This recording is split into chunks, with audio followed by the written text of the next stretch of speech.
Bonjour à tous, nous sommes les gérants de l'hôtel de Jane. Notre merveilleuse équipe se compose de Juliette, Maude, Yona, Mathieu et moi-même. Nous allons aujourd'hui analyser les performances ainsi que les stratégies mises en place sur le court terme, moyen terme, long terme de notre établissement. Avant tout, il faut savoir que The Jane se compose de 250 chambres, dont 50 chambres premium. Nous pouvons facilement catégoriser l'hôtel en un 4 étoiles grâce à ses différents aménagements et équipements. Nous avons par exemple un business center, un service de voiturier, un executive lounge et bien d'autres choses. Nous possédons également 2000 m² d'espace de conférence très utile pour attirer les corporate groups, une piscine, une aire de loisirs et un retail shop. Quand nous avons repris l'établissement il y a plus de 18 mois, nous avons dû mettre en place une stratégie afin d'augmenter sa visibilité, sa réputation et son profit. Mon équipe et moi-même avons opté pour une stratégie de tarification d'écrémage. Pour notre stratégie d'origine, nous avons choisi une stratégie d'écrémage pour toucher une clientèle business premium. Nous nous sommes d'abord basés sur les prix premium des années précédentes. Nous voulions baser nos prix élevés pour offrir une meilleure qualité et ainsi nous implanter dans la Price Value Map en tant que High Price et High Quality.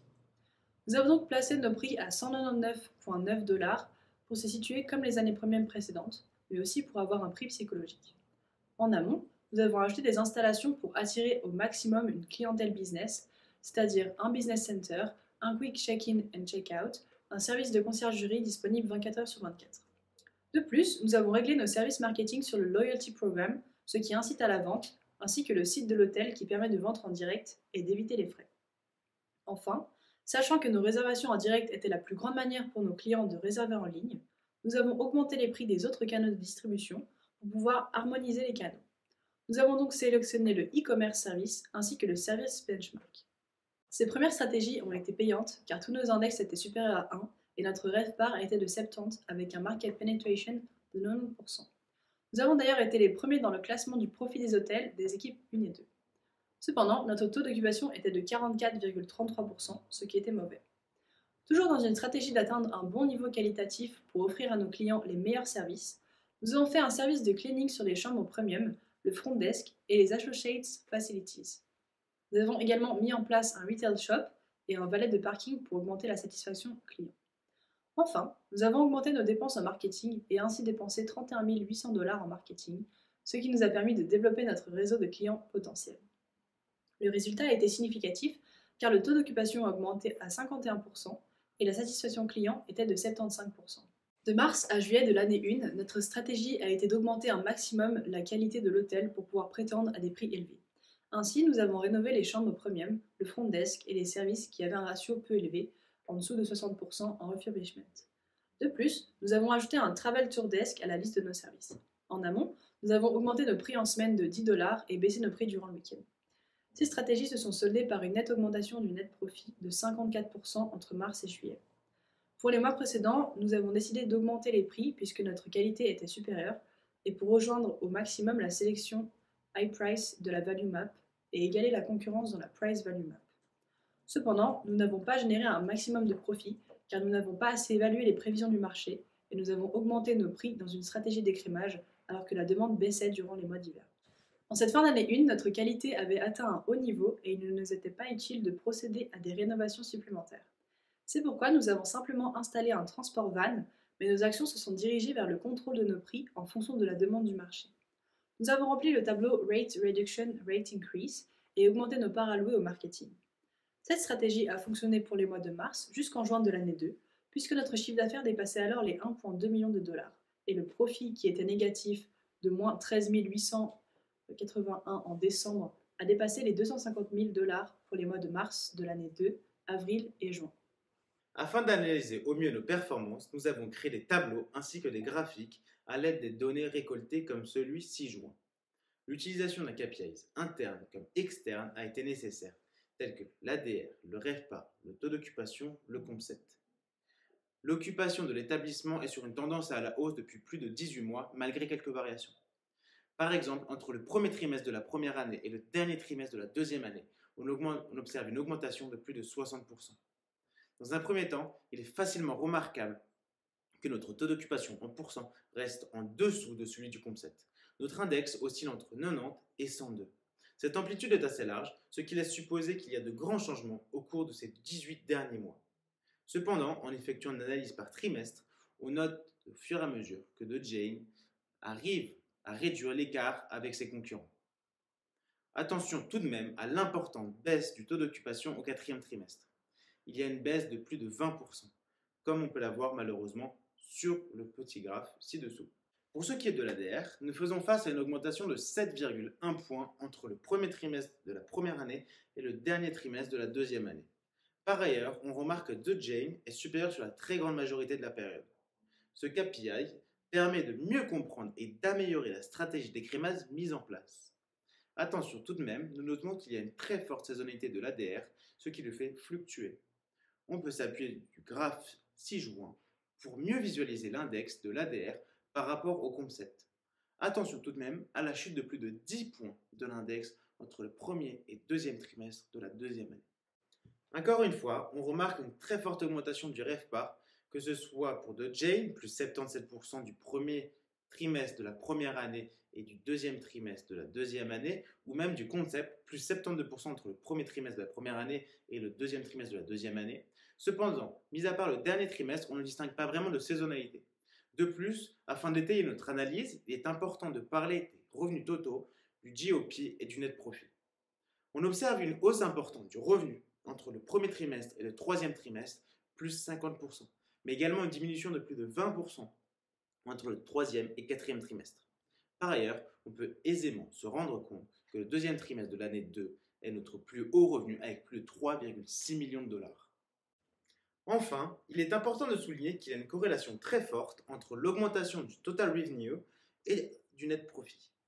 Grâce au graphique 6 juin, nous nous rendons compte que le profit net est croissant bien que le revenu puisse baisser. On peut utiliser la régression linéaire, comme 6 juin, pour confirmer qu'il y a bien un lien entre le total revenue et le net profit. R square égale 0,98. Le meilleur mois que l'hôtel De Jane ait connu lors de ses 18 mois d'opération a été le mois d'avril de la deuxième année d'exploitation.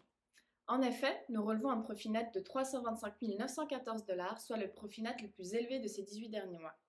Ce profit s'explique notamment par la hausse du taux d'occupation s'élevant à 87,96% à la fin du mois, contre un taux d'occupation qui s'élevait à 58,12% à la fin du premier mois de la même année. De plus, nous relevons un ADR à son maximum, soit à 177 $, ainsi qu'un GOP à son summum, soit à 51,90%. Mais encore, en analysant les market indexes pour ce même mois, nous observons des résultats supérieurs à 100, ce qui suggère que l'hôtel De Jane performait au-dessus de la concurrence. À titre d'exemple, l'index MPI atteignait 101,2 lors du mois d'avril de la deuxième année d'exploitation contre 95,3 lors du mois d'avril de la première année. Nous allons maintenant analyser quels éléments stratégiques ont contribué au succès de ce mois-ci. Premièrement, nos équipes se sont davantage penchées sur les prévisions de la demande pour faire correspondre des tarifs les plus cohérents et bénéfiques possibles pour l'hôtel. Nous avions effectivement estimé une hausse du Rooms Forecast pour le mois d'avril en comparaison du mois de mars. À titre d'exemple, pour les chambres premium en semaine, l'estimated market demand était de 2932 chambres pour le mois de mars contre 5940 chambres pour le mois d'avril. Ainsi, nous avons justement augmenté nos tarifs dans cette catégorie de 5 $, passant alors de 223 $ à 228 $ pour les direct rates. Puis, nous avons effectué le même travail pour toutes les autres catégories de tarification. Pour terminer, il est important de souligner que l'hôtel De Jane a pour objectif de cibler un segment de marché premium et oriente ses stratégies vers celui-ci. C'est pourquoi, une forte hausse de cette demande nous a permis d'atteindre un revenu plus élevé plus rapidement, car les prix de cette catégorie sont plus élevés. Le succès de ce mois d'avril s'explique également par le positionnement stratégique de notre hôtel d'un point de vue qualitatif. En pratiquant une stratégie d'écrémage, l'hôtel De Jane se devait de maintenir une qualité ainsi que des prestations remarquables afin de se démarquer de la concurrence et de pouvoir pratiquer des tarifs au-dessus de cette dernière. Nous observons d'ailleurs que la Price Value Map est encourageante car notre hôtel se positionne avec des tarifs assez élevés et une qualité correspondante. Il est également important de relever que pour ce mois-ci, toutes les chambres étaient disponibles et donc sujettes à être vendues, puisque nous venions de terminer un Contract Cleaning and Services for Parking, Grounds and Pools, ainsi qu'un Contract Cleaning and Services for Environmental Program, qui tous deux avaient été engagés au début du mois de mars et terminés à la fin de ce dernier. Finalement, il est important de relever l'efficacité de notre stratégie marketing and advertising lors de ce mois-ci. En investissant 44 800 $ dans ces deux catégories, soit environ 3,47% du revenu total, nous avons effectivement relevé une hausse importante de notre taux d'occupation, comme cité précédemment. Notre stratégie a principalement été d'axer le room advertising sur les réservations directes, puisque celles-ci n'engendrent aucun frais de commission. À titre d'exemple, nous avons investi 16 500 $ dans cette catégorie. Il était également nécessaire de promouvoir les autres canaux de distribution, tels que les JDS, les OTAs et les wholesales, bien que nos investissements aient été plus faibles.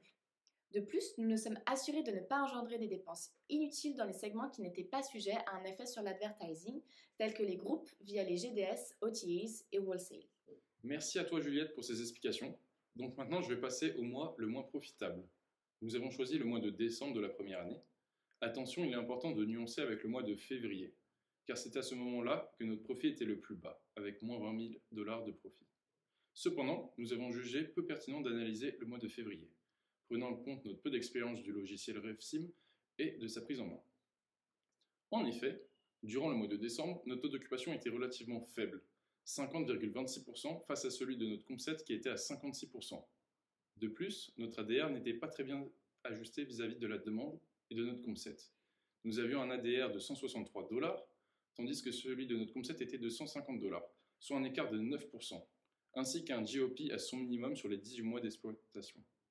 On peut vérifier ces informations, comme vous le voyez, sur notre présentation avec le Market Indexes. Selon moi, le mois de décembre a été le plus mauvais mois en termes de profit net, pour ces trois raisons suivantes. Le manque d'ajustement de nos prix en fonction de la demande estimée, du coût des rénovations et du cleaning, et pour finir de notre ajustement de nos frais marketing en fonction des différents segments. L'un des premiers points qui pourrait expliquer cette mauvaise performance en décembre est le manque d'ajustement de nos prix par rapport au forecast. C'est-à-dire qu'on n'a pas assez tenu compte du changement de la demande en fonction des secteurs. Comme vous pouvez le voir sur la présentation avec le tableau sur la variation de la demande, il y a une baisse d'environ 10% en weekday et une baisse de près de 20% en week-end pour le segment transient entre le mois de novembre et le mois de décembre. On remarque cependant que la tarification a augmenté de 5 $ alors qu'on aurait dû la revoir à la baisse, comme notre COMP7 l'a fait en diminuant son ADR dans l'optique d'être légèrement plus attractif que notre hôtel. La rénovation et les services sont les deuxièmes facteurs qui pourraient expliquer la chute des résultats au mois de décembre. Durant ce mois de décembre, 6 de nos chambres n'étaient pas disponibles. Afin de respecter notre stratégie d'écrémage, The Jane se doit d'assurer certains standards, qualité, auprès de ses clients. On peut le voir sur la Price Value Map qui est affichée, que notre hôtel se situe dans la partie supérieure droite, donc avec une bonne qualité et un prix élevé. Cette position est bien celle que nous souhaitons occuper, mais cela augmente fortement nos coûts. Nous dépensons donc en moyenne 68 000 $ par mois dans ce département. Cela permet d'expliquer notre positionnement face à nos concurrents.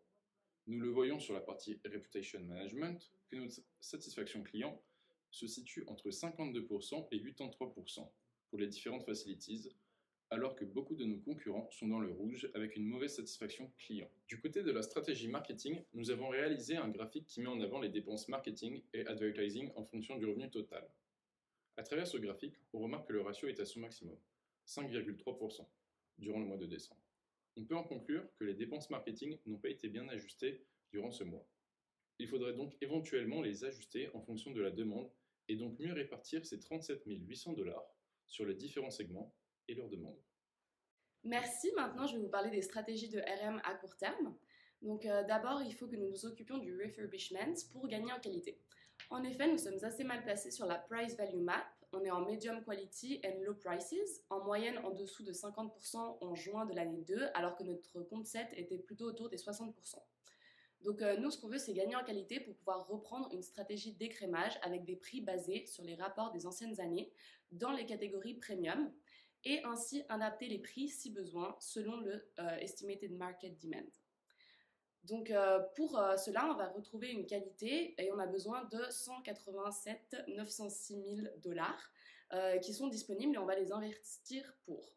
Déjà, clean les guest rooms premium et les standards à un mois de différence pour ne pas mettre trop de chambres en OOS sur une trop longue période.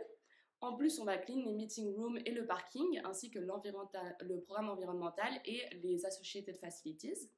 Et on va aussi faire des redos, donc principalement le front desk dans un premier temps, puis le lobby, les aréas publics et ça nous semble être des critères importants pour en fait notre clientèle cible. Donc ça va être fait pendant l'été, ce qui va nous permettre d'être au niveau de qualité souhaité pour la rentrée de septembre-octobre, où notre segment cible, donc le segment business, sera très actif. Donc en juillet, on va faire le clean des guest rooms premium, des meeting rooms, du parking, le rideau du front desk, et ça coûtera 26 000 $. Ensuite, en août, on fera les cleans des standards, de l'environnement programme, des associated facilities et le rideau du lobby et des public areas, ce qui coûtera 55 500 $. Nous souhaitons également maintenir le taux d'occupation actuel qui est autour des 80%. Nous souhaitons donc investir 1% de notre revenu, soit 12 200 $ en marketing et advertising. Nous souhaitons surtout faire augmenter notre taux d'occupation le week-end et pour cela, nous souhaitons viser le segment groupe, ce qui nous permettrait en parallèle d'augmenter nos revenus grâce aux dépenses ancillaires que ces clients effectuent.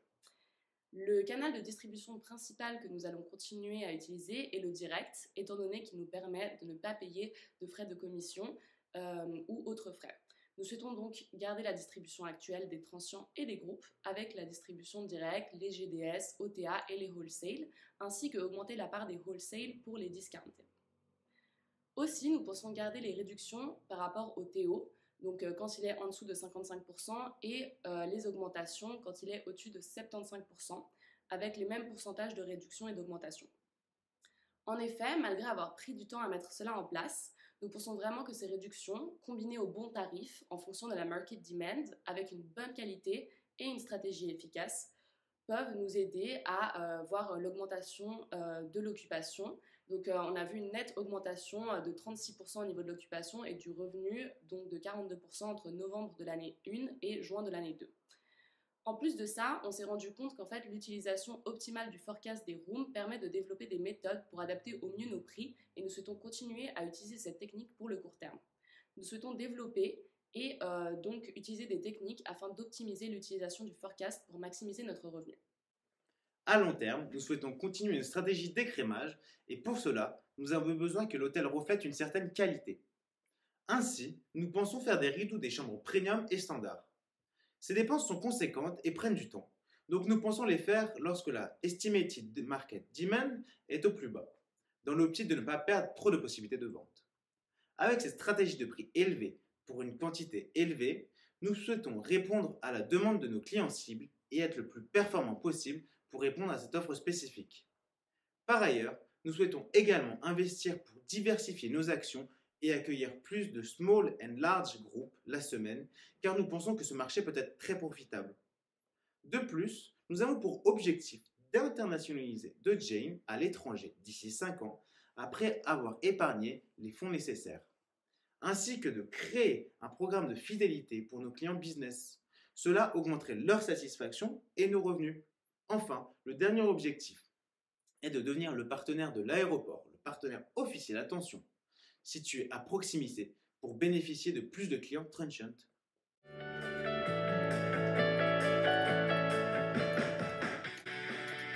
Un grand merci pour le visionnage de notre vidéo et à très bientôt dans l'un de nos établissements The Jane.